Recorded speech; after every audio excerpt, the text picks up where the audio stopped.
हैं और अब ना बातें चल रही है। तो इस टाइम जो मेरा चैनल था अल्फाकी वाला, वो मैंने नया नया शुरू किया था। तो मैं ऐसे बता रहा था कि भाई हॉरर स्टोरी ये वो ऐसा बनाते हैं वो, तो जो भी रियल किस्से बता दो अपने अपने। तो अंकित हमें बताता है कि एक बात बताऊं। बता भाई क्या बात है। तो वो बताता है कि अक्षित, जब तू यहाँ आया था उससे पहले, उससे 1 साल पहले की बात है, तेरा वाला रूम हॉन्टेड था। मैंने कहा क्या मतलब हॉन्टेड था, मैं समझ नहीं आया मेरे।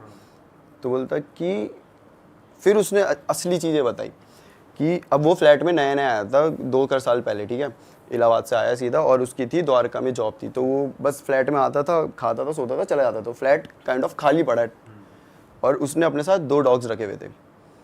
तो उसके डॉग्स जो थे वो रात के 1 बजे भौंकने लगते थे। और जो अंकित का रूम है वहाँ से बालकनी दिखती है, तो बालकनी की तरफ भौंकते भौंकते हॉल के थ्रू होके जाएंगे और जहाँ मेरा रूम था उसके बाहर खड़े हो जाएंगे और भौंकते रहेंगे। वैसे ही शिवर कर रहे हैं, पीछे हो रहे हैं, डर लग रहा है उन्हें। पहला दिन अंकित को लगा हुआ होगा कुछ यार, देख लिया होगा कुछ, मतलब 2 3 4 भाई रिपीट लगातार हर दिन यही, और सेम टाइम 1 1:30 बजे के बीच में वो दोनों भौंकेंगे, जाएंगे और मेरे रूम के सामने खड़े हो जाएंगे। अब यहाँ उसे लगा कि कुछ तो भाई गड़बड़ है। ठीक है कोई बात नहीं भाई, अब है तो क्या कर सकते हैं। वो वैसे ही था कि क्या कर सकते हैं, अब ऐसा नहीं था कि भूत है, बट कुछ इन्हें कुछ ऐसा लग गया होगा। तो अब क्या हो रहा है, उसी रात को ये बंदा सो रहा है, ये सो रहा है और इसको ना ऐसी आवाज़ें आ रही है कि इसका ना वुडन फ्लोर था, जो मास्टर बेडरूम होता है फ्लैट का, उसमें वुडन फ्लोर होता है, कि कोई चल रहा है और इसका बेड ऐसे और पूरा ये खाली एरिया है। तो कोई यहाँ से चल रहा है इधर, और वहाँ से फिर ऐसे मतलब रिपीट, यहाँ से वहाँ से ऐसे करे जा रहा है। और ये अभी जगा हुआ है, इसने कंबल ओढ़ा है भाई कि मैं देखूंगा नहीं क्या है, लेकिन उसे पूरा आ रही है चलने आवाज़, की आवाज़ आ पूरी। रही है। हाँ, और इस दिन के बाद से इसको भी स्लीप वो पैरालिसिस अटैक आने लग गए थे। अब मैं बताता हूँ स्लीप पैरालिसिस अटैक में क्या होता था। दरवाज़ा हल्का सा खुलेगा और एक बूढ़ी सी औरत होगी, बड़े अजीब से बाल होंगे, ऐसे भी बहुत बड़े बड़े अजीब से, इतने छोटे छोटे से कम ही बाल है, और वह ऐसे आती थी धीरे धीरे। उसने सिर्फ सर निकाला अपने दरवाजे से, और अब अंकित को ऐसा लग रहा है कि वो अपने सेंस, इसमें क्या होता है तुम देख रहे होते सब कुछ, तो उसे दिख रहा है कि वो अंदर आ रही है और वो ऐसे अजीब सी क्रीपी सी स्माइल करके ऐसे क्रॉल करते हुए आ रही है।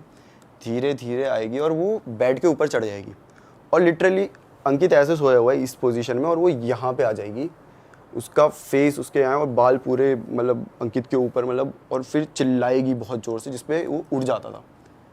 पहले दिन ये आया, दूसरे दिन इसे भाई 1 महीने तक ये रिपीट आए थे यही चीज़। और मज़े की बात ये है कि जब वो हमें ये सुना रहा था तो हम तीनों के चेहरे मतलब ऐसे हो गए थे, क्योंकि हम तीनों को भी एक बार आया था यही अटैक, और यही सेम आया था, वही बूढ़ी औरत आ रही है। औरत तो मैं भी दिखी थी वो। यही सेम हमें आया था। हमने तब ऐसे बताया नहीं था एक दूसरे को कि क्या आया करके, ऐसा था कि हाँ भाई आ गया ठीक है। लेकिन अब जब वो बता रहे तो हमें याद आया कि शिट, ये तो हमें भी दिखा था ऐसे ही सेम, एक बूढ़ी औरत ऐसे आ रही है भाई, चेहरे पे यहाँ पे आ चुकी है, चिल्ला रही है, और फिर उसी टाइम हम उड़ जा रहे हैं। हमारी तो बहुत उस टाइम बड़ी हालत ख़राब होगी भाई, ये क्या है भाई जहाँ पे मैं 2 साल से रह रहा हूँ, मतलब मैं भूत के साथ रह रहा हूँ मेरे ही रूम में। तो और फिर भाई गाली नहीं दी कि भाई तुझे पहले से पता था, तूने बताया क्यों नहीं भाई, तूने तो मरवा दिया। बोला था उसे कि भाई क्या, तो उसने बताया कि और भी उसके साथ चीज़ें हुई थी, जैसे कि अभी उसके दोस्तों आए हुए हैं, तो वो मतलब बाथरूम में नहा रहा है, तो उनको लगेगा कि अंकित वहीं खड़ा है, उन्हीं के पास खड़ा है, उनसे बात कर रहा है, जबकि वो था ही नहीं, वो नहा रहा है।